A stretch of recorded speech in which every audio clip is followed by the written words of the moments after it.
Alors, tous ensemble, reprenons bien fort maintenant.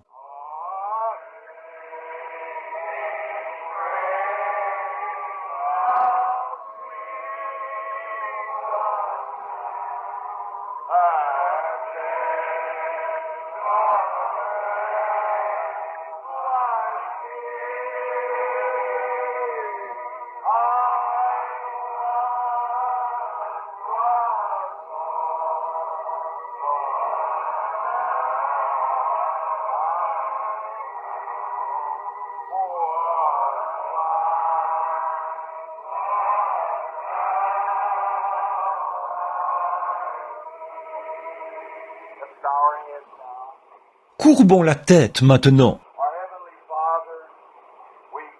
Notre Père Céleste, nous te remercions pour le grand privilège que nous avons de venir vers toi. Premièrement, nous ne pouvons venir que par Christ. C'est pourquoi nous faisons précéder notre prière de son nom. Ainsi, nous savons par sa parole que tu nous exauceras, car nous le demandons en son nom. Ce n'est pas par notre propre justice, ni par quoi que ce soit que nous puissions posséder ou faire, mais c'est par la grâce et par elle seule que nous venons et que nous le demandons au nom de Christ. Père, il se peut qu'il y ait beaucoup d'hommes et de femmes ici, dans ce bâtiment ce soir, qui sont des pécheurs. C'est pour le pécheur que tu es mort. Puisse ce soir être le soir où Dieu parlera à leur cœur et les appellera par sa grâce à entrer dans le royaume. Accorde-le, Père. Peut-être qu'ils ont perdu bien des années à errer dans le péché, mais que ce soit maintenant l'heure. Seigneur, je te remercie ce soir pour Billy Paul, mon pauvre petit garçon, orphelin de mère, qui est ballotté. Merci Seigneur de lui avoir accordé le Saint-Esprit, ce qui lui donne maintenant cette assurance qu'un jour glorieux, nous reverrons maman. Tout est bien, tout ira bien. Ô Dieu, puissent les anges le faire savoir à maman aujourd'hui. Elle pleurait au moment de sa mort et disait « Sers Dieu, un jour Billy Paul sera un homme et il recevra le Saint-Esprit. » Ces prières ont été exaucées. Ô Dieu, bénis ce garçon maintenant. Puisse-t-il suivre le Maître pas à pas. Oh, comme sa petite voix tremblait quand il me disait « Papa, je viens de recevoir le Saint-Esprit. Je suis tellement heureux. » Oh Dieu, que ce soit l'expérience de chaque personne qui n'est pas née de nouveau ici ce soir. Puisse-t-il recevoir le Saint-Esprit ce soir. Si nous avons commis quelques péchés, pardonne-nous, Seigneur. Guéris les malades, pense les cœurs brisés. Et maintenant, Seigneur, je ne sais même pas par où commencer pour parler ce soir, mais tu pourvoiras.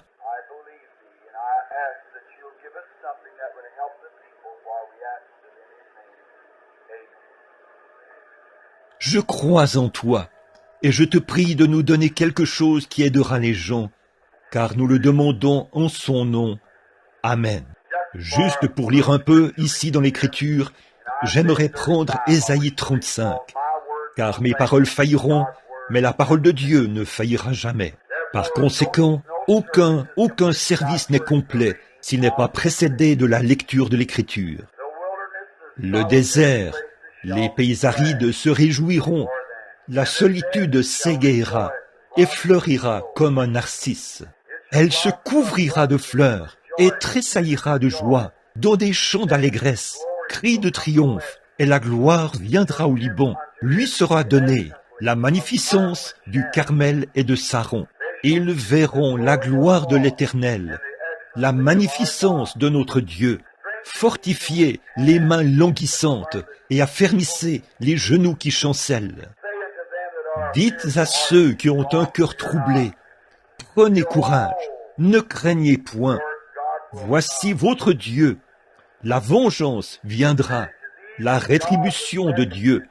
Il viendra lui-même et vous sauvera. Il s'ouvriront les oreilles des sourds. Alors le boiteux sautera comme un cerf, et la langue du muet éclatera de joie. Car les eaux jailliront dans le désert, et des ruisseaux dans la solitude.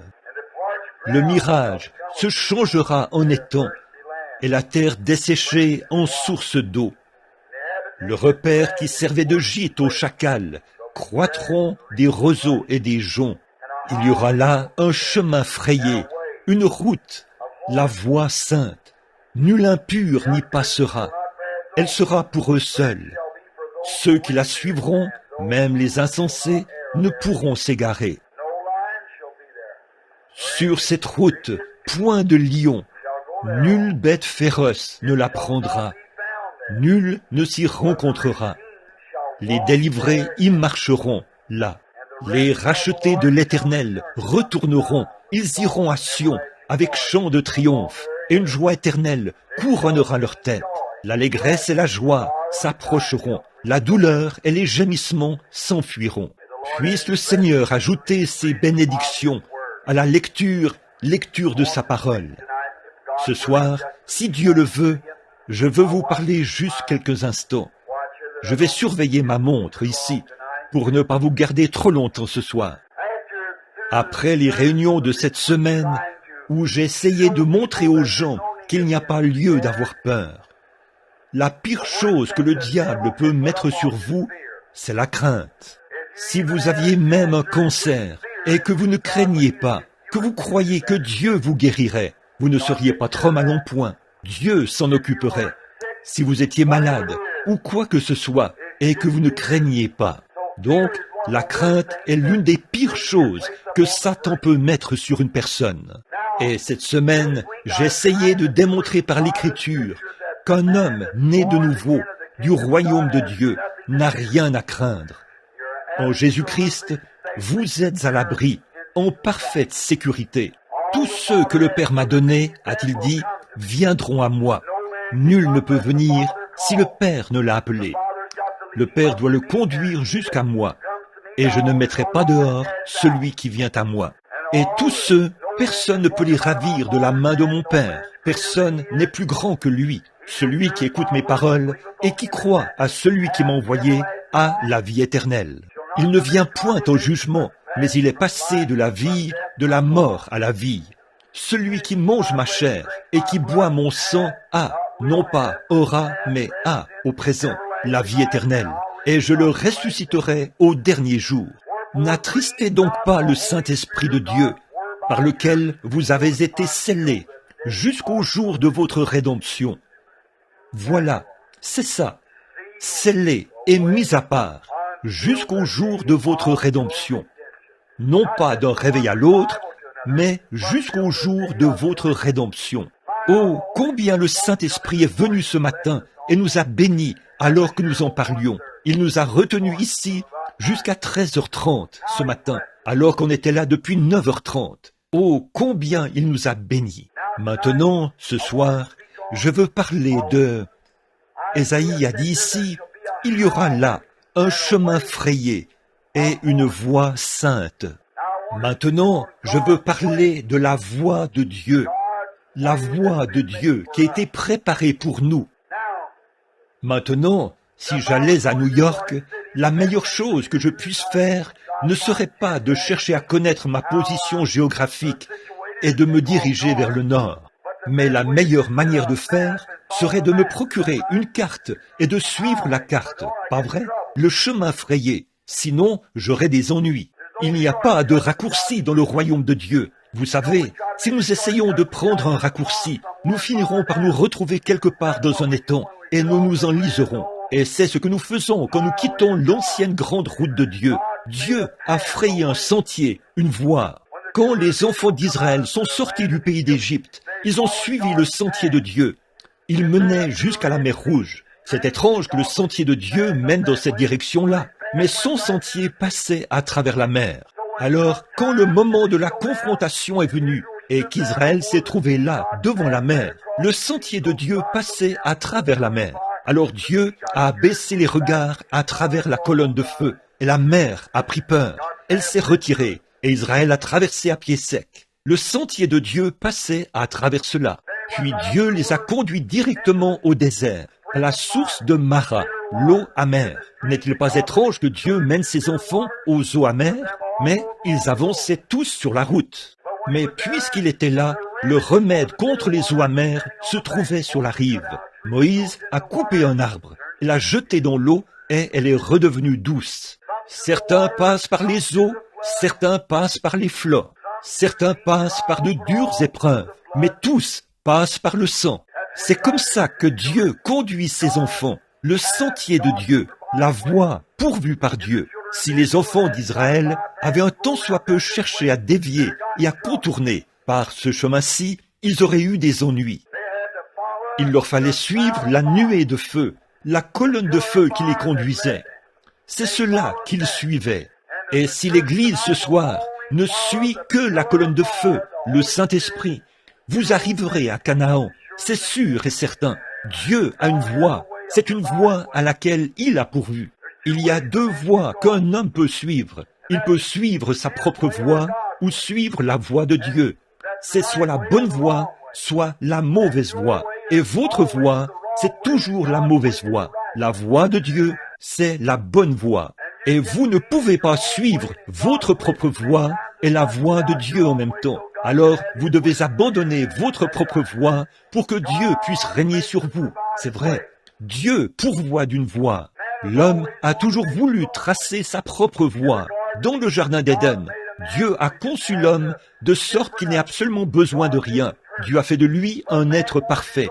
Mais l'homme a voulu suivre sa propre voie. Il a voulu y mettre du sien. Il a voulu faire des découvertes.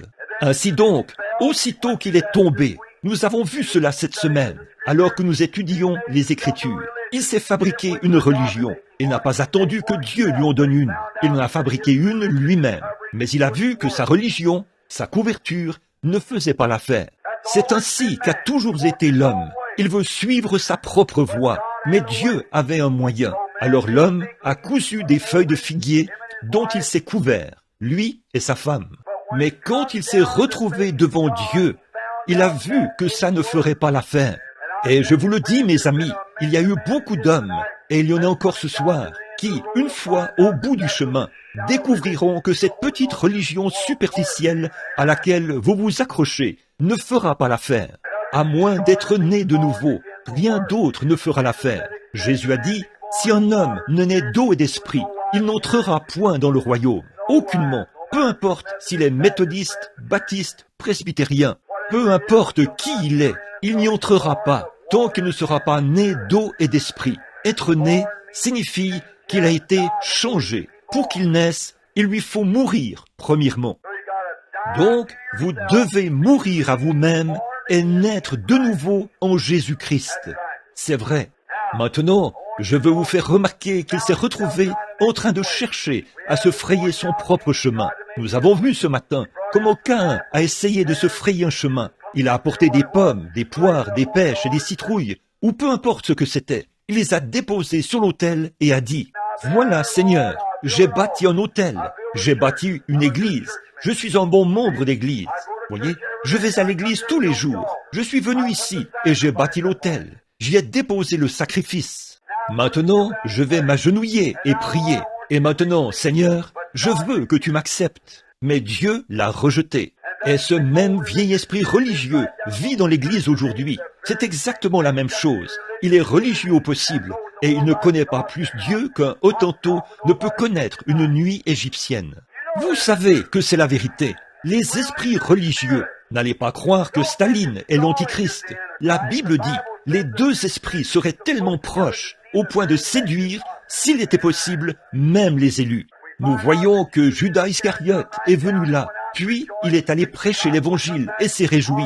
Il est revenu en hurlant et en poussant des cris, et il passait du bon temps avec les autres disciples. Matthieu, chapitre 10. Mais il a continué d'aller avec les disciples. Pourtant, il était le diable incarné, mais il continuait d'aller avec eux. Et Jésus était Dieu incarné. le Caïn et l'Abel du Jardin d'Éden. Mais quand est venu le moment pour lui d'aller à la Pentecôte pour recevoir la bénédiction, il s'est montré sous son vrai jour. Et quand on se met à dire qu'il faut naître de nouveau et recevoir le baptême du Saint-Esprit, 9 fois sur 10, les esprits se montreront sous leur vrai jour. Ils feront voir ce qu'ils sont. Ils diront, ça, c'est du fanatisme. Laissez ça de côté. Frère, c'est la voie pourvue par Dieu pour l'homme aujourd'hui. Alléluia! Regardez, Dieu a toujours pourvu d'un moyen. Dieu est dans l'obligation de pourvoir d'un moyen. Dieu pourvoit d'un moyen pour la nature. Pourquoi ces grandes inondations partout dans le pays? On a abattu tous les arbres et tout, ce qui a laissé libre cours à la circulation de l'eau. Vous construisez des barrages, là, quelque part, et vous fermez le lit de la rivière. Voilà que l'eau se trouve un autre chemin. Vous interférez avec la nature.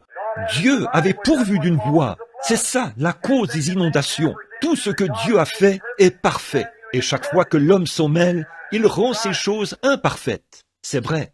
Eh bien, prenons par exemple le cas des canards. J'aime observer les canards pendant les saisons où je vais chasser dans la montagne. J'irai là-bas à l'automne. Eh bien, là-bas, les canards viennent tous de la Louisiane pour s'y rassembler. Ils vont là-bas dans les marécages. Puis, ils se dirigent vers le nord et s'y installent. Ils font leur nid et élèvent leurs petits canetons. Ainsi, les petits grandissent. Et vers le mois de septembre, à cette période de l'année, ou à la fin septembre. Et puis, le brave petit canard mâle, il n'a jamais quitté cet étang. Il est simplement là, dans l'étang. Au bout d'un moment, le givre se met à gagner le sommet de la montagne. Un peu de neige tombe là-haut et une brise froide balaye la montagne.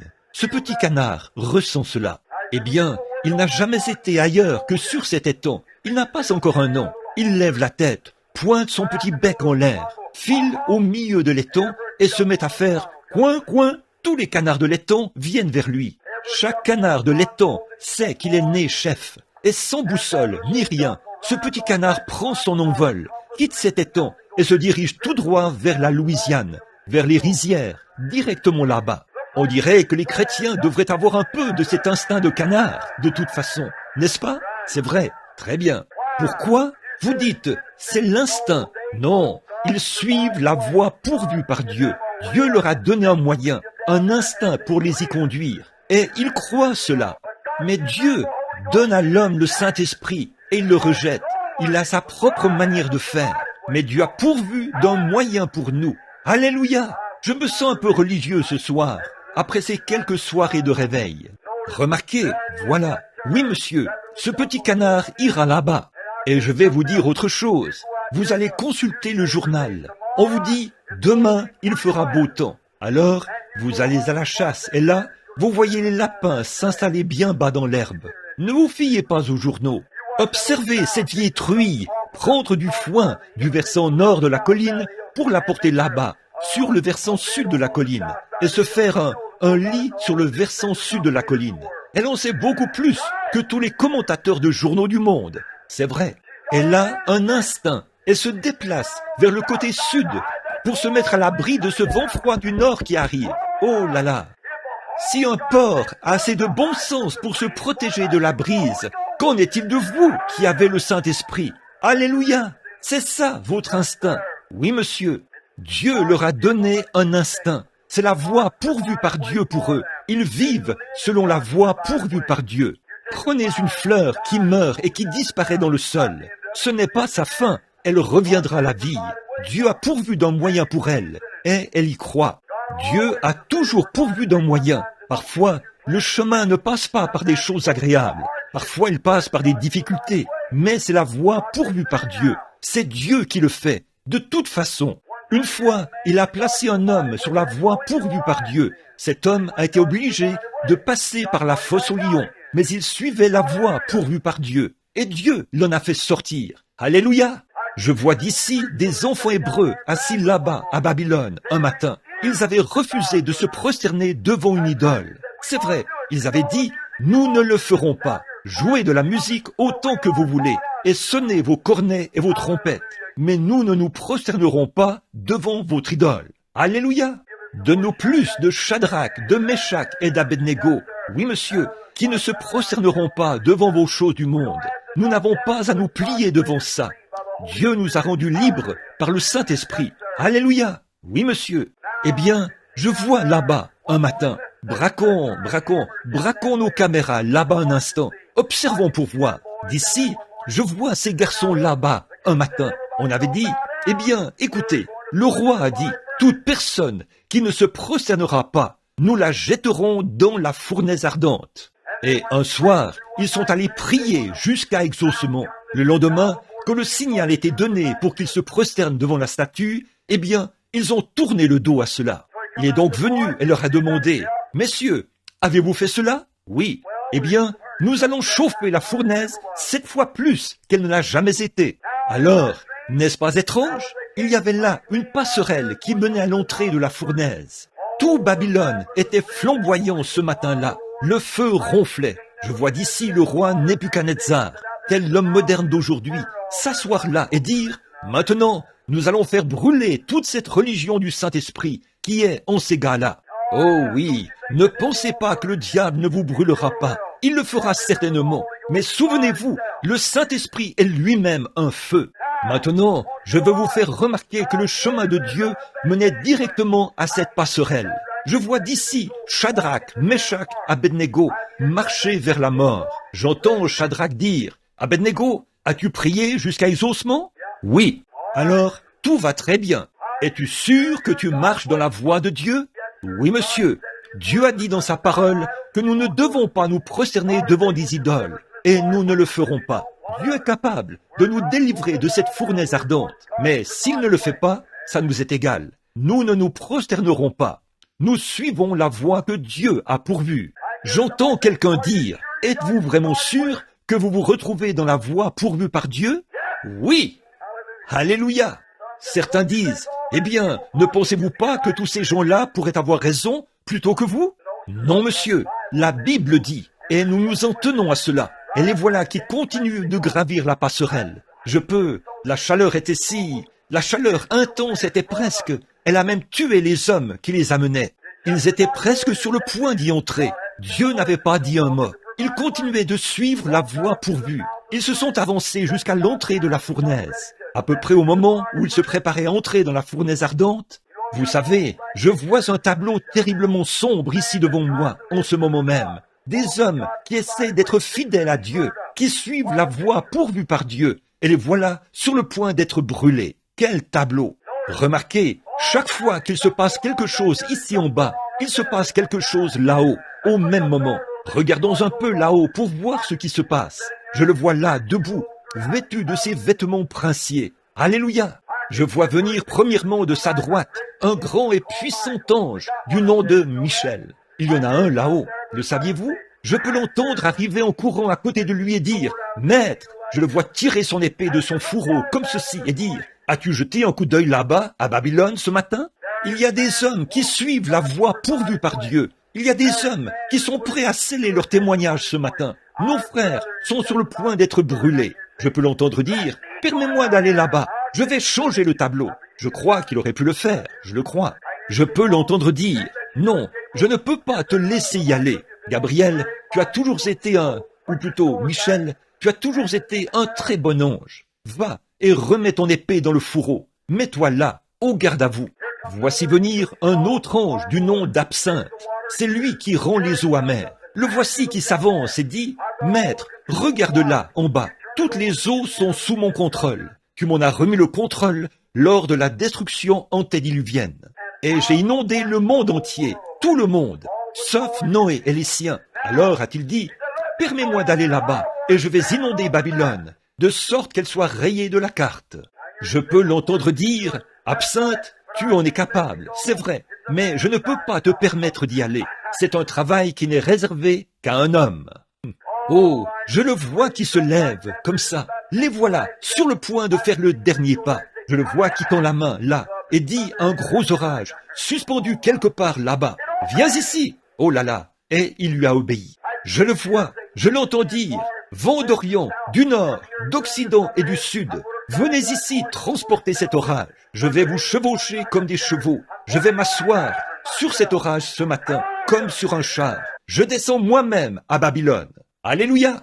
Je le vois qui tend la main, saisit un éclair en zigzag et le fait zigzaguer d'un bout à l'autre du ciel, comme ça, alors qu'ils font leur dernier pas sur la voie pourvue par Dieu. Et à peu près au moment où ils atterrissent là-dedans, Dieu passe par la mer de la vie, ramasse un rameau. Et voilà qu'il se trouve là, à l'intérieur, en train de les éventer. Alléluia! Il est toujours là quand l'homme suit la voie pourvue par Dieu. Oui, monsieur.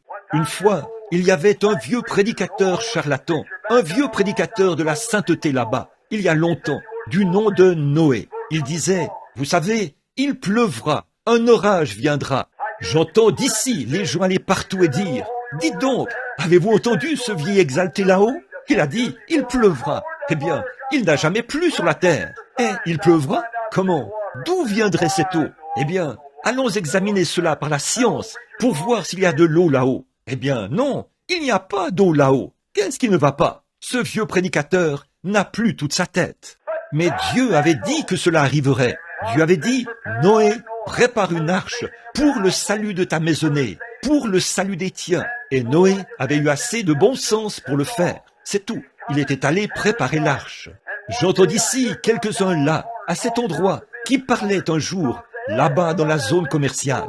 Certains disaient, « Hé, qu'en est-il de cette histoire de pluie qu'il raconte là-bas? Cette histoire que raconte ce vieux prédicateur charlatan, disant qu'il pleuvra là-haut. Avez-vous déjà entendu pareille chose? » Et là, il prétend suivre la voie pourvue par Dieu. Il la suivait. Amen. Tout à coup, le tonnerre s'est mis à gronder et les éclairs à briller. Je vois la vieille grosse maman chameau là-bas, qui lève les yeux et dit, « Papa chameau, as-tu entendu cela? C'est le tonnerre. C'est ce que Noé avait dit. Allons dans l'arche. » Et les voilà qui descendent la colline. Et voilà papa cheval et maman cheval. Et tous les autres couples qui entrent dans l'arche, les uns à la suite des autres. Dieu a fermé la porte et a envoyé la pluie. Noé suivait la voie pourvue par Dieu. Certains de ces gens ont enfourché des rondins et ont dit « Ceci me maintiendra au-dessus des flots ». Mais laissez-moi vous dire que quand les orages ont commencé à se déchaîner, l'arche a flotté. Alléluia! Pourquoi? Ils suivaient la voie pourvue par Dieu. Dieu bénira toujours les gens qui suivent la voie qu'il pourvoit. Il n'a jamais pourvu d'un rondin. Il n'a jamais pourvu de ceci. Il a pourvu d'une arche. Et aujourd'hui, mon frère et ma sœur, un moyen a été pourvu pour les hommes et les femmes. C'est par Jésus-Christ, le Fils de Dieu, qui est mort là-bas au calvaire. Et par son sang, nous avons le pardon des péchés. Nous pouvons recevoir le baptême du Saint-Esprit en guise d'approbation de Dieu, montrant qu'il nous a acceptés en son Fils Jésus-Christ, en parfaite sécurité. Alléluia! Vous me traiterez d'exalté de toute façon. Alors, autant commencer tout de suite. Très bien. Je me sens vraiment bien. Très bien. Croyez-vous cela? C'est la voix de Dieu et la seule voix. Ce n'est pas la voix méthodiste, ce n'est pas la voix baptiste, ce n'est pas la voix presbytérienne, ce n'est pas la voix pentecôtiste. C'est la voix de Christ. Christ est la voix que Dieu a pourvue. Il est le sacrifice que Dieu a pourvu. Il est Jéhovah Rapha. Il est Jéhovah Jireh. Il est Jéhovah Manassé. Quand Abraham a offert Isaac, il a donné à ce lieu le nom de Jéhovah Jireh. Le Seigneur se pourvoira lui-même d'un sacrifice. Et voilà, c'est le Fils de Dieu. Amen. Dieu pourvoit toujours d'un moyen d'échapper. Oui, monsieur. Une fois, il y avait là-bas un vieux prédicateur du nom d'Élisée qui prêchait. Il était monté là-haut et après avoir parcouru le pays du regard, il a dit « Je vous le dis, je n'ai jamais rien vu de si horrible. » Le vieux roi du pays était allé épouser une petite Jézabel toute maquillée. Elle avait suffisamment de maquillage sur le visage pour... C'est la seule femme de la Bible qui se soit maquillée. Et vous savez ce que Dieu a fait d'elle? Dieu l'a donnée en pâture aux chiens. C'est la seule que je connaisse. Si vous voyez une femme dont le visage est tout maquillé, savez-vous comment vous pouvez l'appeler? Dites « Bonjour, Madame Pâté pour chien ». C'est ce qu'elle est. Elle est comme de la pâté pour chien. Oh là là. Écoutez, frère, je reviens de l'Afrique. Ce truc-là tire son origine du paganisme. Ce sont les païens qui se maquillent. Oh, frère, quand un homme ou une femme se met en règle avec Dieu, on n'a pas besoin de leur dire ces choses. Ils ont d'eux-mêmes honte. Alléluia! C'est vrai. Mes amis, avant longtemps, elle avait amené toutes les Israélites à faire pareil. Élie a dit, Seigneur, ferme les cieux. Fais quelque chose à ce sujet. Dieu a parlé et a dit, eh bien, Élie, je vais te dire quoi faire. Va parler à Akab. Et voilà qu'un vieux prédicateur, enveloppé d'un grand morceau de peau de mouton comme ça, s'est mis en marche, le visage couvert de barbe. On aurait dit une chenille laineuse. Il s'est présenté devant le roi et lui a dit, la rosée ne sera pas appelée, ou il n'y en aura pas tant que je ne l'aurai pas fait venir. Alléluia! Il suivait la voie pourvue par Dieu. Oui, monsieur. Ah, hors d'ici, espèce de fanatique. Très bien, nous savons ce que nous faisons. Le vieil Élie a dit, Seigneur, que dois-je faire? Daigne pourvoir d'un moyen pour la suite. J'ai accompli ma mission. Dieu lui a dit, va là-bas, près du torrent de Kérit, et assieds-toi. D'accord, c'est un très mauvais endroit, mais je vais y aller et m'y asseoir. Tu as dit, va là-bas. Si ton sentier mène là-bas, j'irai là-bas. Il y est allé et s'y est installé. Il a dit, maintenant Seigneur, qu'est-ce que je vais faire ici? Assieds-toi là, reste là, c'est tout. Et avant longtemps, il a commencé à avoir faim. Il a dit, Seigneur, je commence à avoir un peu faim. Et voici qu'est arrivé un corbeau. Certains d'entre eux ont dit, regardez ce vieux prédicateur exalté assis là-haut sur la colline. Voyons donc, n'est-il pas fou? Eh bien, ce gars-là, qui est assis là-haut au soleil, il va mourir. Voyons donc, c'est un fanatique. Et avant longtemps, toutes les eaux ont tari. Il n'y avait plus d'eau à boire dans le pays. Mais chaque fois qu'Élie avait soif, tout ce qu'il avait à faire, c'était de se pencher au-dessus du torrent de Kérit pour boire. Puis, quand il avait faim, un corbeau venait là, portant un sandwich dans son bec et disait « Tiens, Élie, vous dites, où le corbeau trouvait-il? Voulez-vous dire que vous croyez ça, frère Branham? Oui, monsieur. Oui, monsieur. Voulez-vous dire qu'un corbeau a apporté à Élie quelque chose à manger pendant 3 ans et 6 mois? Je le crois. Vous dites, où prenait-il cela? Je ne sais pas. Tout ce que je sais, c'est que le corbeau prenait cela quelque part, l'apportait à Élie, Élie le mangeait, et il est resté en vie pendant 3 ans et 6 mois grâce à cela. C'est vrai, je le crois. C'est la même chose pour... Vous dites, qu'est-ce qui vous rend si heureux? Qu'est-ce qui fait que vous puissiez bouger le bras? Je ne sais pas. Tout ce que je sais, c'est que le calvaire a payé pour cela. C'est la Bible qui l'enseigne. Le Saint-Esprit l'a apporté. Je l'ai reçu. Alléluia! Je ne sais même pas d'où cela vient, mais je l'ai reçu. Alléluia! C'est vrai. Je ne peux pas vous dire d'où cela vient, mais c'est arrivé ici. Oh là là! Cela fait qu'on se sent vraiment bien. Certainement. Alléluia! Ne vous énervez pas. Ça veut dire louange à notre Dieu. Amen. Ça veut dire qu'il en soit ainsi. Oh là là! Certainement. Je ne sais pas. Et on disait qu'il était fou d'aller s'installer là-bas. Oh là là! À l'heure du repas, voilà un serveur de couleur qui s'avance et dit, tiens, Élie, voici ton petit déjeuner. Voyons, il était dans une meilleure situation que la moitié des gens qui sont ici ce soir. J'imagine qu'il n'y a pas beaucoup de gens ici ce soir qui ont des serviteurs de couleur. Mais lui, il avait des serviteurs de couleur, des corbeaux qui lui apportaient à manger à chaque repas. Alléluia! Gloire! Dieu avait une salle à manger quelque part. Il y apprêtait tout, le faisait cuire et le lui envoyait. Alléluia! Ce même Dieu vit et règne aujourd'hui. Il est resté dans la voie qu'il avait pourvue. Dieu lui avait dit, va là-bas et assieds-toi. Alors il l'a fait. C'est tout ce qu'il savait faire. Qu'en pensez-vous? Croyez-vous que c'est vrai? Ça l'est. Amen. Oui, monsieur. Un jour, une petite fille descendait la rue et elle a dit, finalement quelqu'un a dit, oh, alléluia, alléluia. Elle venait de recevoir le Saint-Esprit. Alors, un vieil incrédule qui était là dans les parages a dit, qu'est-ce qui vous rend si heureuse, jeune fille? Elle a dit, oh, Jésus vient de me sauver et de me remplir du Saint-Esprit. Elle a ajouté, je suis si heureuse. Il a dit, dites, qu'avez-vous dans la main? Elle a dit, ma Bible. Il a dit, croyez-vous cela? Certainement. Il a dit, croyez-vous cela entièrement? D'un bout à l'autre. Il a dit, croyez-vous cette histoire au sujet de Jonas? Oui. Il a dit, croyez-vous que cette baleine a vraiment avalé cet homme? Oui, monsieur, je le crois. Il a dit, Comment pouvez-vous prouver ça autrement que par la foi? Elle a dit, eh bien, quand j'arriverai au ciel, je demanderai à frère Jonas. L'infidèle lui a répondu, il a dit, et si frère Jonas n'est pas au ciel? Elle a dit, alors c'est vous qui devrez le lui demander. Alléluia! Il ne lui restait qu'un seul lieu où aller, en enfer. Si vous rejetez la voie de Dieu, vous serez obligé d'aller en enfer. Absolument. C'est la seule autre voie. Donc, vous suivez une voie ou l'autre. Amen. Très bien.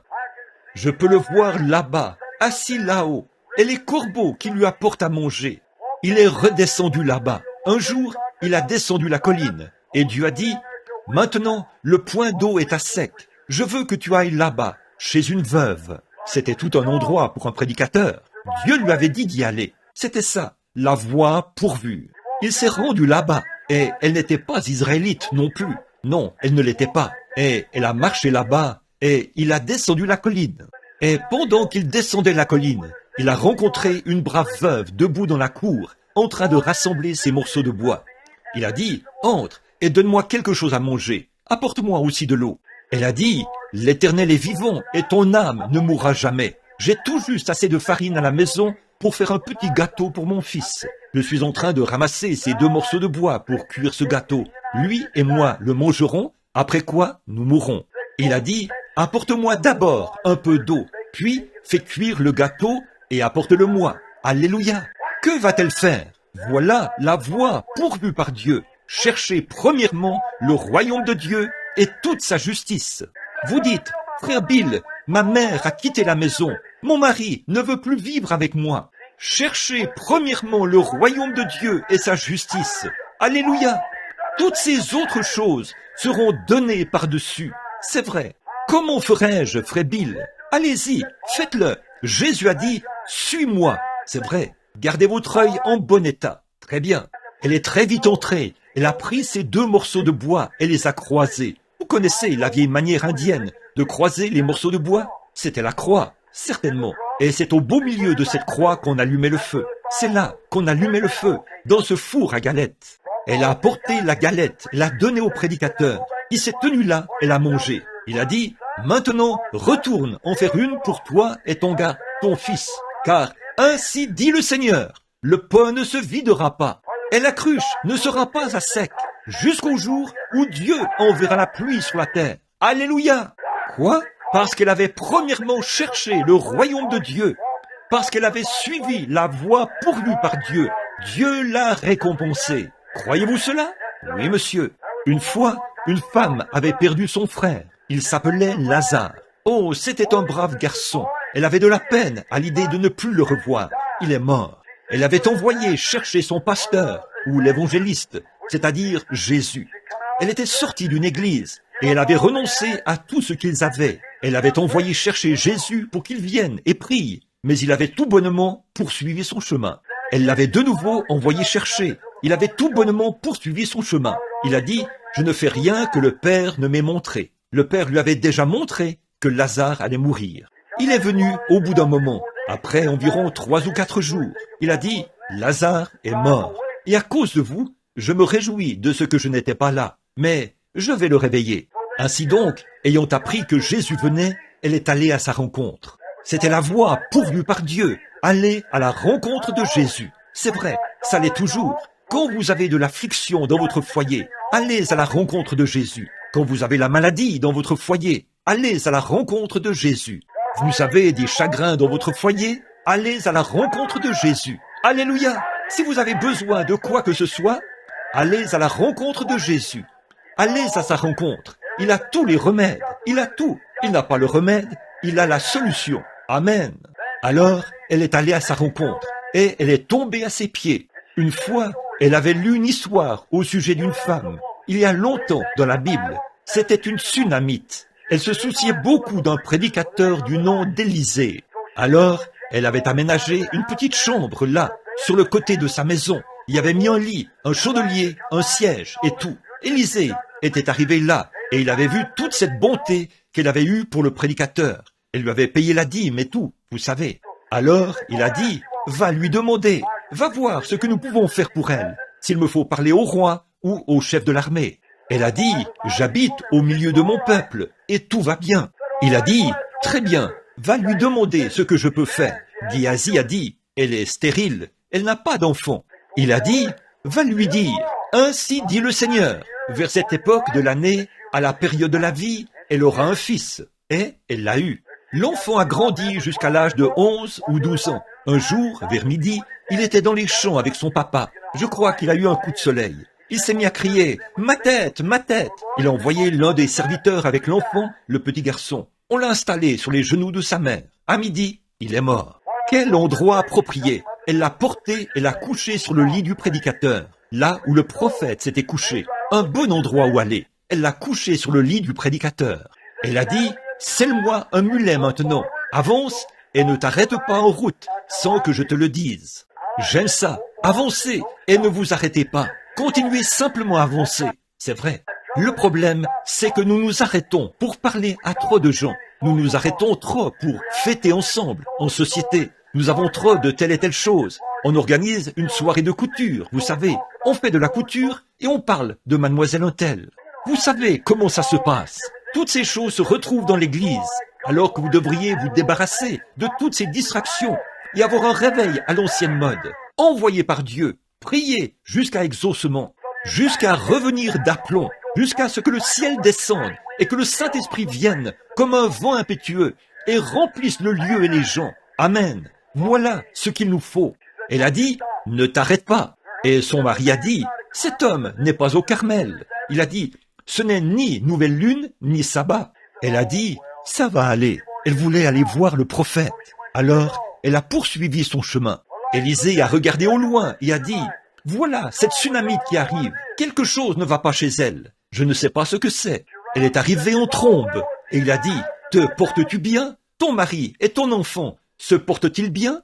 Elle a répondu, tout va bien. J'aime ça. Elle avait suivi la voie pourvue par Dieu. Elle a dit, tout va bien maintenant. Et c'est là qu'elle s'est mise à tout dévoiler. Il a dit à Élie, prends mon bâton et va le poser, ou plutôt à Géasi, prends mon bâton et va le poser sur l'enfant. Mais elle a dit, je ne te quitterai point. Alors le prophète y est allé, a prié, a fait les 100 pas dans la pièce. Il s'est couché sur l'enfant mort et celui-ci est revenu à la vie. Cette femme, Marthe, savait que la Sunamite avait reconnu que Dieu était dans son prophète. Et si Dieu était dans son prophète, Dieu était certainement dans son fils. Donc, si elle pouvait arriver jusqu'à Jésus, elle obtiendrait le remède. Alors, elle a accouru et est tombée à ses pieds. Elle a dit, Seigneur, si, c'est ce qu'il était, Seigneur, si tu avais été ici, mon frère ne serait pas mort. Mais maintenant même, tout ce que tu demanderas à Dieu, Dieu le fera. Oh, j'aime ça. Maintenant même, tout ce que tu demanderas à Dieu, Dieu le fera. C'est encore bon ce soir. Vous dites, je suis un pécheur, frère Branham. Maintenant même, tout ce que vous demanderez à Dieu, Dieu le fera. Ayez pitié de moi, pauvre pécheur. Il le fera. Si vous êtes malade, ayez pitié de moi, Seigneur. Il le fera. Maintenant même. Vous dites, le médecin m'a abandonné. Mais maintenant même, Seigneur. Je n'ai pas marché depuis 5 ans. Mais maintenant même, Seigneur. Je n'entends plus rien depuis je ne sais quand. Maintenant même, Seigneur. J'ai perdu l'usage de la parole depuis je ne sais combien de temps. Mais maintenant même, Seigneur. Quoi que vous demandiez à Dieu, et il est assis à la droite du Père, afin d'intercéder sur la base de votre confession. Alléluia. Elle a dit, maintenant même, tout ce que tu demanderas à Dieu, Dieu le fera. Il s'est redressé et a dit, ton frère ressuscitera. Elle a dit, oh oui Seigneur, à la résurrection générale, au dernier jour, il ressuscitera. Il a dit, je suis la résurrection et la vie. Oh là là, la Bible dit, il n'avait rien pour plaire, ce petit homme d'apparence frêle. Mais il a dit, quand il s'est redressé, voilà, c'était Dieu.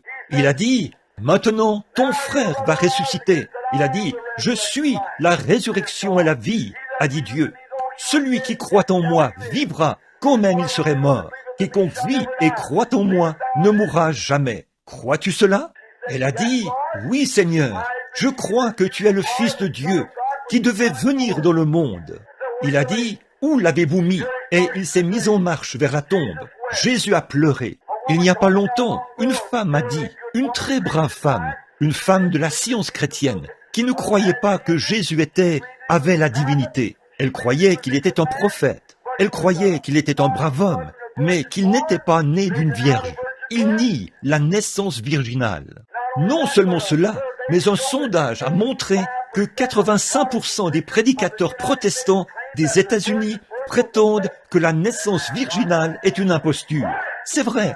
La manière dont vous vivez pourrait facilement m'amener à le faire, à le penser. C'est l'exacte vérité. Ils croyaient que c'est une imposture. Et il y avait même un plus grand pourcentage de prédicateurs qui ne croyaient pas que Jésus reviendrait sous une forme visible. Ce n'est pas étonnant que nous ayons besoin d'un réveil. Frères, écoutez bien, on entend tellement parler de réveil aujourd'hui. Nous n'avons jamais eu de réveil. Ici, il n'y a pas longtemps, j'ai suivi la présentation d'un autre homme où on a beaucoup parlé de ce sujet.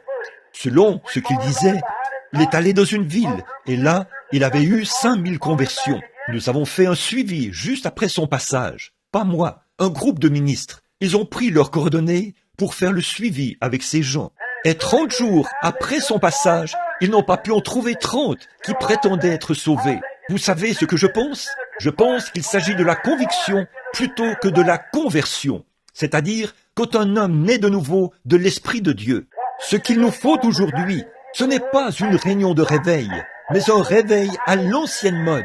Un réveil du Saint-Esprit envoyé par Dieu. Une religion à l'ancienne mode, de ciel bleu qui tue le péché, lavé par le sang. Amen. Une religion qui fera en sorte que vous rendrez ces outils pour pneus et que vous vous repentirez. C'est vrai. Elle a dit, puis elle a dit, eh bien, écoutez, frère Branham, je peux vous prouver qu'il n'était rien d'autre qu'un homme.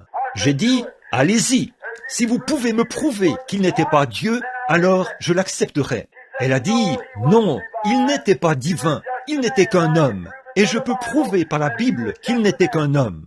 J'ai dit, si vous pouvez le prouver par la Bible, alors je l'accepterai. Elle a dit, êtes-vous prêt? J'ai dit, je le suis. Elle a dit, quand il est allé là-bas, dans Jean 11, quand il est allé au tombeau de Lazare, il a pleuré. J'ai dit, qu'est-ce que cela a à voir avec ça? Elle a dit, eh bien, voilà la preuve qu'il n'était rien d'autre qu'un homme. Il pleurait. J'ai dit, écoutez madame, il était un homme, c'est vrai, mais il était plus qu'un homme. Il était un homme Dieu. Dieu était en Christ, réconciliant le monde avec lui-même. Oui, monsieur, il est venu pour faire la volonté du Père. Il a suivi la voie pourvue par Dieu. Il n'a jamais regardé à droite ni à gauche. Il a fait ce que Dieu lui disait de faire. Il était la voie pourvue par Dieu. Et sur le chemin, il menait vers Lazare. Il a pleuré. Il était un homme quand il pleurait. Mais quand il s'est tenu là, près du tombeau, où se trouvait un homme mort depuis 4 jours, rongé par les vers de sa peau, qui entrait et sortait de son corps, et dont la puanteur se répandait, quand il a dit « Lazare, sors !» Un homme qui était mort depuis 4 jours s'est levé sur ses pieds et a repris vie. Là, c'était plus qu'un homme. Alléluia! Oui, monsieur, il était un homme quand il pleurait, mais quant à la résurrection, il était Dieu. Il était un homme quand il est descendu de la montagne, affamé ce soir-là, et le regardait autour dans les arbres, cherchant quelque chose à manger. Il était un homme quand il avait faim. Mais quand il a nourri 5000 personnes, avec 5 petits pains et 2 petits morceaux de poisson, il était plus qu'un homme. C'était Dieu dans la chair. Alléluia! Il était un homme quand il était allongé dans la barque ce soir-là, après qu'une force était sortie à travers son vêtement, ce qui l'avait rendu vraiment faible, au point qu'une mer déchaînée qui rugissait. 10 000 démons de la mer avaient juré qu'il le noierait cette nuit-là, alors que cette petite barque était là, ballottée comme un bouchon de bouteille sur une mer déchaînée. Je sais qu'il était un homme quand il était allongé là, endormi, mais quand ils ont dit « Ne te soucies-tu pas que nous périssions ?» il a posé son pied sur le bastingage de la barque et a dit « Silence, tais-toi » et le calme est revenu. Ça, c'était plus qu'un homme. Alléluia, c'était mon Dieu. Alléluia, c'est vrai, il l'était. Oui, en effet, il était un homme quand il était suspendu au calvaire, quand ils lui ont rendu le plus grand hommage qu'ils aient jamais rendu, quand ils ont dit « Il a sauvé les autres, il ne peut pas se sauver lui-même ». quel merveilleux hommage, ou quel compliment ils lui ont fait. S'il avait sauvé ses autres, lui-même, il n'aurait pas pu sauver les autres. Alors, il lui fallait se donner lui-même, afin de sauver les autres. C'était un homme, quand il a imploré la miséricorde, quand il a dit « Mon Dieu, pourquoi m'as-tu abandonné ?» Il est mort comme un homme. Oui, mais quand il est ressuscité le matin de Pâques, il a prouvé qu'il était Dieu. Ce n'est pas étonnant que le prophète ait dit « En vivant, il m'a aimé. En mourant, il m'a sauvé. Enseveli, il a emporté mes péchés au loin. En ressuscitant, il a justifié gratuitement pour toujours. Un jour, il reviendra. Ô jour glorieux. » Alléluia, je l'aime. Pas vous? Suivez la voie pourvue par Dieu. Je peux voir des mages qui, une fois, se rendaient à sa naissance pour l'adorer. Je peux les voir tous se préparer. Les voilà qui chargent leurs chameaux. Je peux voir Jim Jones et tous les autres et Jointel faire leurs bagages. Je peux les voir qui placent leur table à cartes et les rangent là, sur le côté, comme ceci, puis ils empilent toutes les autres choses. Et alors, ils s'en vont adorer Jésus. Voilà qu'ils finissent par constater, au moment de partir, que les vieux chameaux n'arrivaient pas à marcher. C'est justement là le problème de l'Église aujourd'hui. Vous l'avez tellement rempli des choses du monde que ça vous ramène en arrière. C'est vrai, je le vois qui prend le départ comme ça, et tous les autres aussi. Ils arrivent là-bas, sur le flanc de la montagne, et voilà qu'ils ne peuvent même pas passer, puisque étroite est la porte, resserrez le chemin, mais il n'y en aura que peu qui les trouveront. Oui, monsieur, je peux voir un autre brave compagnon qui fait ses bagages. Il veut voyager léger, parce que, dit-il, je fais mes bagages pour aller au ciel. Frère, je ne fais pas mes bagages pour aller au ciel, je les défais pour pouvoir aller au ciel. Alléluia. Donc, pour l'enlèvement, il faut se débarrasser de tout. La Bible dit, rejetons tout fardeau et le péché qui nous enveloppe si facilement, afin de courir avec persévérance dans cette carrière. Je peux voir un brave homme s'avancer, vous voyez. Je peux voir sa femme qui est là. Elle dit, Jean, qu'y a-t-il mon chéri? Où vas-tu? Il répond, je vais adorer le Seigneur. Comment sauras-tu trouver ton chemin? Eh bien, j'y vais. Or, tu n'as même pas de boussole. Tu n'as même pas ton permis pastoral. Qu'est-ce qui te prend? Te recevront-ils? Y vas-tu pour adorer le Seigneur? Oui, prends ta boussole. Non, je n'en ai pas besoin. Tu n'en as pas besoin? Comment te rendras-tu jusque là-bas? Je peux le voir montrer du doigt l'étoile du matin et dire « Je vais suivre la voie pourvue par Dieu. » Amen. Dieu avait pourvu d'une étoile pour conduire les mages. Ils n'avaient pas besoin de boussole. Ils avaient besoin de la voie pourvue par Dieu, l'étoile. Gloire est le même Dieu qui a conduit les mages à Christ par l'étoile, est ici ce soir, sous la forme du Saint-Esprit, pour vous conduire à Christ, à la nouvelle naissance, au baptême du Saint-Esprit. C'est ça, la voie pourvue par Dieu. Si un homme ne naît d'eau et d'esprit, il ne verra même pas le royaume de Dieu. Hommes et femmes, l'avez-vous reçu? Mon temps est écoulé. Oh là là, j'ai vraiment envie de me mettre à parler de cela, d'enfoncer mes mains dans les poches de mon pantalon et de prêcher comme un vieux prédicateur, ça fera. Pourquoi? J'aime ça. Mon gars, vous aimeriez bien déguster de la crème glacée, mais il faut que vous ayez du bacon et des haricots pour avoir un corps solide. Quelque chose qui nous nourrit, qui donne de l'énergie. C'est ce qu'il nous faut. Ne le croyez-vous pas? C'est vrai. Dieu a pourvu d'une voie. Y marchez-vous ce soir? Avez-vous reçu le Saint-Esprit après avoir cru? Maintenant, vous, mes bons amis baptistes, vous savez que j'étais baptiste, et mon pasteur, là, était baptiste. Mais je veux vous dire quelque chose. Acte 19 dit, avez-vous reçu le Saint-Esprit après avoir cru? Pas quand vous avez cru, mais après avoir cru. Oui, monsieur. Si ce n'est pas le cas, il est pour vous ce soir.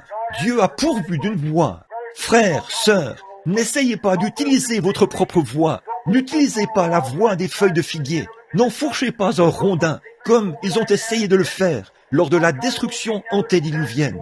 Ne vous revêtez pas de feuilles de figuier, comme l'avait fait Adam. N'essayez pas de suivre la voie du roi Nebuchadnezzar pour persécuter l'Église de Dieu. N'empruntez pas toutes ces autres voies, ces formes et ces voies, et bien d'autres choses que nous pourrions citer.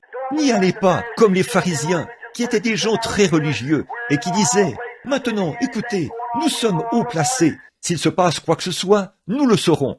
Et Dieu s'est glissé là-bas, a fait naître un enfant dans une crèche à Bethléem, l'a fait venir dans le monde, puis l'a fait quitter le monde par la peine capitale, et ils n'en ont rien su. C'est vrai, la voie pourvue par Dieu.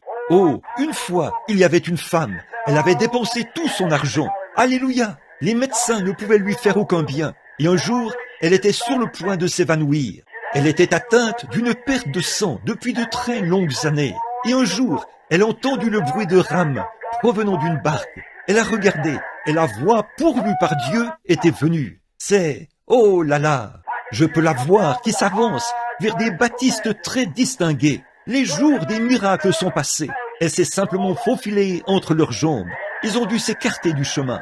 Je la vois qui arrive là, chez Brigham Young. Et toutes ces femmes, elle a tout simplement continué son chemin. Qu'a-t-elle dit?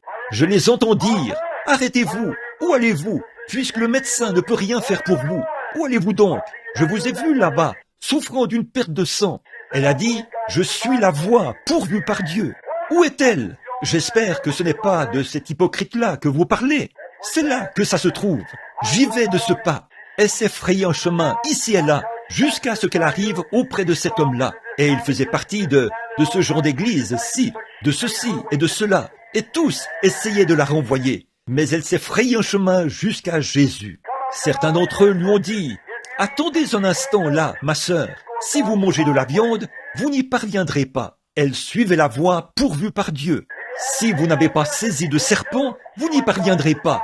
Elle suivait la voie pourvue par Dieu. Elle voulait arriver jusqu'à Jésus. C'est vrai.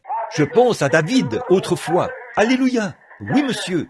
Quand il a dit qu'il y a, là où il a parlé il a dit, goûtez et voyez comme le Seigneur est bon. Son goût est semblable au miel du rocher. Voici une petite description que j'avais l'habitude d'en faire. Quand je pensais au vieux sac qu'il portait ici, sur le côté, un petit sac dans lequel il mettait du miel. C'est ce que faisaient les vieux bergers. Et quand les malades donnaient, les brebis tombaient toutes malades, ils prenaient un peu de miel de leur sac et le mettaient sur un rocher de calcaire. Puis, ils appelaient la brebis malade et faisaient en sorte que cette brebis malade se mette à lécher ce rocher. Et quand elle se mettait à lécher le miel du rocher, elle léchait un peu de ce calcaire alors qu'elle léchait le miel. Et vous savez ce qui arrivait? La brebis malade se rétablissait. Maintenant, frère, regardez, j'ai un sac entièrement rempli de cela ce soir. Je ne vais pas le mettre sur l'église baptiste, l'église méthodiste, l'église presbytérienne ou l'église pentecôtiste. Je vais le mettre sur Jésus-Christ, là où cela doit être. Et vous, les brebis malades, allez-y, léchez, et vous serez certain d'en retirer quelque chose. Oui, monsieur, léchez-le, comme ce vieil homme. Soyez ensevelis et léchez-le. Vous retirerez quelque chose. Ne prêtez aucune attention à ce que dit votre Église. Prêtez attention à Christ. Suivez-le, car c'est en lui, il est l'Église. Je vois, suivez la voie pourvue par Dieu. Il n'a jamais dit que les méthodistes étaient la voie pourvue par Dieu, et il n'a pas dit non plus que les baptistes l'étaient, ni aucune autre Église. Il a dit, je suis le chemin, la vérité et la vie. Vous dites, eh bien, comment puis-je savoir que je suis en lui? Nous avons tous été baptisés dans un seul esprit pour former un seul corps, pour devenir les membres de ce corps. 1 Corinthiens 12, c'est vrai, soumis à Dieu, tout ce qu'il a dans son royaume nous appartient. Il prend son gros carnet rempli de chèques, au bas desquels il signe son nom, et il dit, tiens mon fils, tout ce dont tu as besoin, va te le procurer. Amen. N'ayez pas peur de les remplir, remplissez-les et encaissez-les. Dites, merci Seigneur. Alléluia, la chose s'accomplira. Tout ce que vous demanderez, Marc 11, 24, en priant, croyez que vous le recevez, et cela vous sera accordé. Signez le chèque, dites, Seigneur, j'ai besoin de guérison. Détachez-le, dites, voilà Seigneur, au nom de Jésus, je demande ma guérison. Dites, merci Seigneur, et continuez votre chemin, croyez à cette guérison. Elle vient directement à vous, comme les corbeaux qui ont apporté cette nourriture à Élie. C'est ça. Vous dites, j'ai besoin du salut pour mon âme. Qu'allez-vous faire? Écrivez simplement et dites, tu as dit, venez à moi, vous tous qui êtes fatigués et chargés, je vous donnerai du repos. Ça, c'est à moi, Seigneur. Remplissez le chèque. J'ai besoin du salut. Accorde-le-moi, Seigneur. Le voilà. Merci, Seigneur. Et vous repartez avec cela. Avez-vous besoin du Saint-Esprit? Oui, monsieur. Restez dans la ville de Jérusalem jusqu'à ce que vous soyez revêtus de la puissance d'en haut. Après que le Saint-Esprit sera survenu sur vous, vous serez mes témoins à Jérusalem, dans la Judée, dans la Samarie et jusqu'aux extrémités de la terre. Croyez-vous cela? Remplissez le chèque, signez-le, envoyez-le et voyez ce qui arrivera. Dieu l'accordera. La voie pourvue par Dieu. Il vous a remis un carnet de chèques. Alors, remplissez-les. Dieu l'a promis. Croyez-vous cela? Certainement. Dieu pourvoit toujours d'une voie. Un jour, il y a eu un jeune homme du nom de Jairus. Oh, il s'était en quelque sorte rattaché à une bande d'incroyants. Comme beaucoup de prédicateurs aujourd'hui, ils se rattachent de la même manière. La Bible dit, ne vous mettez pas sous un joug avec les infidèles. Très bien. Avant longtemps, eh bien, qui a dit ça? C'est vous? Or, la Bible dit, voici les signes qui accompagneront ceux qui auront cru. En mon nom, ils chasseront les démons, ils parleront de nouvelles langues, ils saisiront des serpents, ils boiront des breuvages mortels, ils imposeront les mains aux malades, et les malades seront guéris. Si vous prêchiez cela dans la moitié des églises aujourd'hui, on vous mettrait à la porte. C'est vrai, ils ne connaissent pas la voie pourvue par Dieu, mais c'est ce qu'il a dit, c'est ce que Jésus a dit. Croyez-vous cela? Oui, monsieur. Ainsi donc, s'il l'a dit, amen, je crois cela, je pense que c'est la vérité, et je suis sa voix, ce qu'il a dit de faire. Et il confirme cela par des miracles et des prodiges qui m'accompagnent. C'est vrai. Alors, faites la même chose, suivez la voie, c'est pour celui qui veut qu'il vienne. Venez, Dieu vous a appelé, il faut que vous veniez. Alors venez sans tarder, n'attendez plus, acceptez cela ce soir. Je vois là ce brave homme, il s'est joint à eux, il aimait Jésus, mais il était un peu comme, il ne voulait pas perdre son prestige, vous savez, les bénédictions. Alors ils sont sortis, c'est ce qu'ils ont fait. Alors le Seigneur a dit, maintenant regardez ce brave homme là-bas, je l'ai prédestiné à la vie éternelle, et le voilà qui fréquente cette bande d'incroyants. Je vais donc m'occuper de son cas. Il a simplement laissé sa fille tomber malade. Cet homme a dit, eh bien, je vais faire venir le docteur Untel. Le docteur Untel l'a examiné. Il a dit, Jairus, son pouls devient de plus en plus faible. Je vais te dire ce qu'il y a lieu de faire. Ce serait mieux qu'on fasse ceci ou cela. Et il lui a administré tous les médicaments et tout. La mort a continué à avoir son emprise sur elle. Alors il s'est dit, je me demande si Dieu n'a pas pourvu d'une voie. Oh là là, l'homme qu'il avait tant critiqué au sujet de la guérison divine, où il avait entendu parler de lui, et il avait dit, oui, ah oui, Jairus, ne trouves-tu pas que cet homme est un hypocrite? Non, a dit le Saint-Esprit, il n'est pas un hypocrite, crois en lui. Oh oui, très bien, oh je pense qu'il l'est. Vous voyez, c'est ainsi que sont certains de ces prédicateurs frontaliers. C'est vrai, ils ont peur. Oh, que Dieu ôte de vous cet os de poulet et qu'il vous donne une colonne vertébrale. J'aime bien le témoignage de Buddy Robinson. Il a dit, Seigneur, donne-moi une colonne vertébrale de la grosseur d'une bille de bois, mais beaucoup de bruit dans le pignon de mon âme, et que je combatte le diable aussi longtemps que j'aurai encore une dent, et après que je le morde avec mes gencives jusqu'à ma mort. J'aime ça, c'est vrai. Il a dit, j'avais un vieux chien de chasse. Elle est morte, âgée. Elle a attrapé les ratons laveurs jusqu'à ce qu'il ne lui reste plus une seule dent. Puis, elle attrapait ces ratons laveurs avec ses gencives et hurlait. J'aime ça, c'est vrai. Alléluia. Vous dites, frère Branham, je n'ai pratiquement pas d'instruction. Je ne suis pas important. Les prédicateurs me rejetteront. Revenons donc à notre histoire.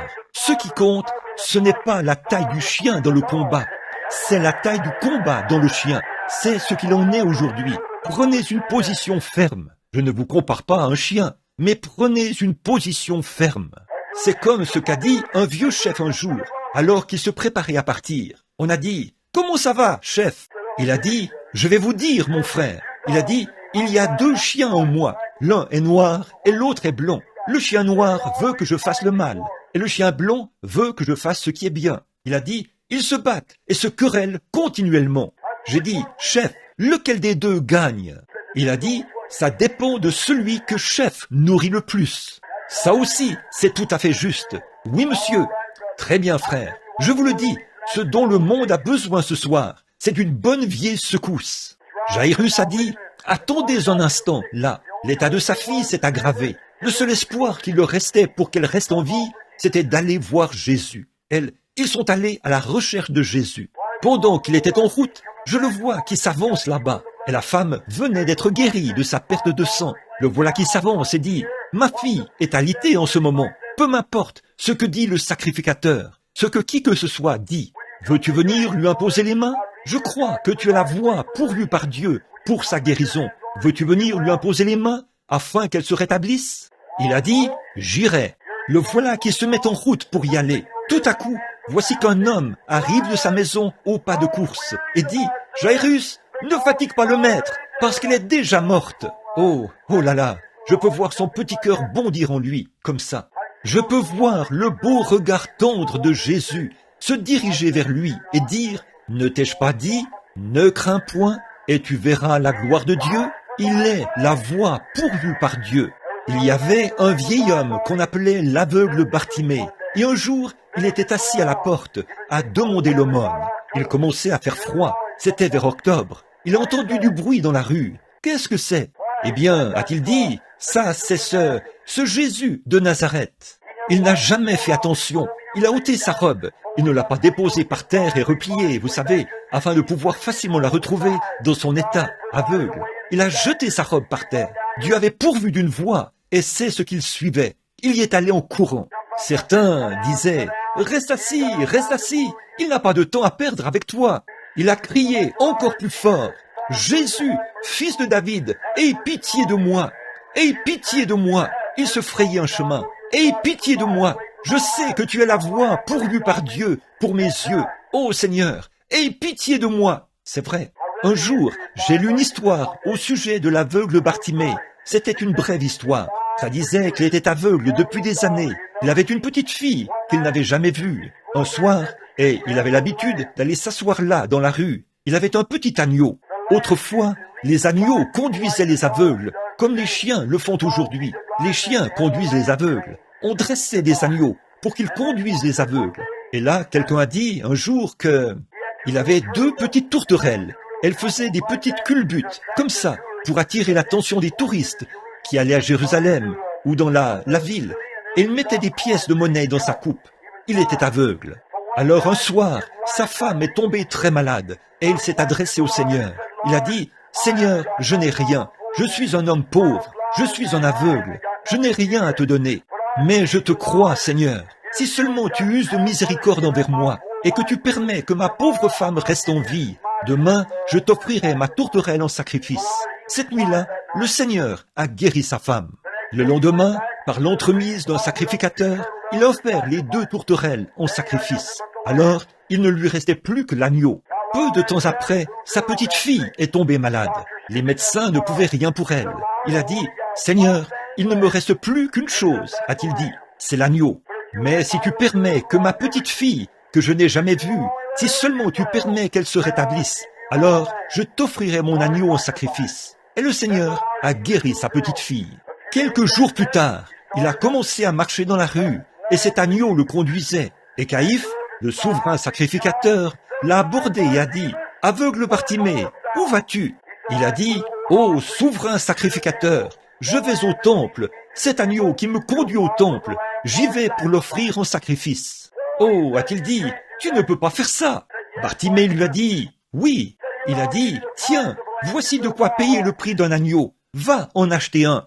Il a dit, je n'ai jamais promis un agneau à Dieu, je lui ai promis 7 agneaux-ci, 7 agneaux-ci. Il a dit, aveugle Bartimée, tu ne peux pas offrir cet agneau-là, c'est tes yeux. Sans cet agneau, tu ne peux pas voir. C'est cet agneau-là qui te conduit. C'est tes yeux, aveugle Bartimée. Tu ne peux pas offrir cet agneau. Il y est dit que le vieil homme a tremblé un peu. Il a dit, ô souverain sacrificateur, Dieu pourvoira d'un agneau pour les yeux de l'aveugle Bartimée. Que Dieu le bénisse. Quand il les a entendus se rapprocher, alors Dieu avait pourvu d'un agneau. Le voilà qui arrive. Il est l'agneau pourvu par Dieu ce soir. Il est l'agneau qui a été pourvu pour nos yeux, vos yeux spirituels. Il est l'agneau qui a été pourvu pour votre âme. Il est l'agneau qui a été pourvu pour vous permettre d'échapper à l'enfer. Il est l'agneau qui a été pourvu pour votre gloire au ciel. Ne voulez-vous pas l'accepter pendant que nous prions, alors que nous courbons la tête? Ô Seigneur Dieu, Créateur des cieux et de la terre, auteur de la vie éternelle, donateur de tout bon don, envoie tes bénédictions sur ces gens. Ces pauvres petits commentaires improvisés, Seigneur. Mais je sais que tu as pourvu d'une voie. Tu as dit, ce qui arriva du temps de Noé arrivera de même à la venue du Fils de l'homme. Un temps de préparation, un temps où un lieu qui devait être préparé pour ceux qui voulaient échapper à la colère.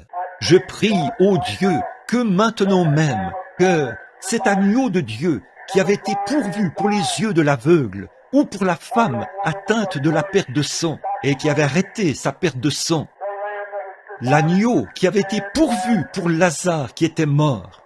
Ô Dieu, sois miséricordieux. Quand j'y pense, c'est ce même agneau qui a été pourvu pour mes yeux aveugles un jour. Les frères Maillot m'ont dit il y a 3 ans que je n'avais aucun espoir de retrouver la santé. Dieu a pourvu d'un agneau. Quand tu as envoyé ton ange là-bas, à Greens Mill, et que tu as dit « Va faire ceci », comment pouvais-je le faire devant un monde d'athées et d'incroyants? Mais Dieu a pourvu d'un agneau. Ô Dieu, voici ma pauvre petite église que je suis en train de regarder, Seigneur. Et je pense à des milliers de kilomètres au-delà des mers, des plaines gelées et des icebergs. Combien j'ai été assis là bien des fois, seul dans une pièce à prier. Je pense aux fois où les gens venaient ici et me serraient la main. Le sol recouvert de sciure, les fenêtres qui tremblaient quand le vent soufflait. Je pense au jour où j'ai pris ma propre épouse chérie et que je l'ai déposée ici au pied de la croix et que j'ai prêché à ses funérailles. Je me souviens d'avoir vu mon petit bébé, Seigneur, qui repose là dans ses bras.